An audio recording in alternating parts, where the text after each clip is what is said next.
To begin the knot, double over your main line. Pass the doubled over line through the swivel and create an overhand or granny knot.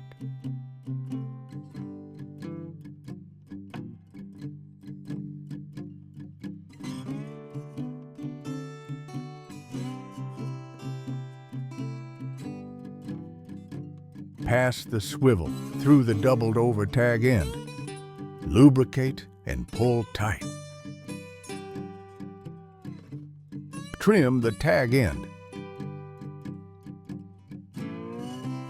The Palomar knot is great for all fishing line types, but works best with braided line. Thanks again from Toba's Fishing.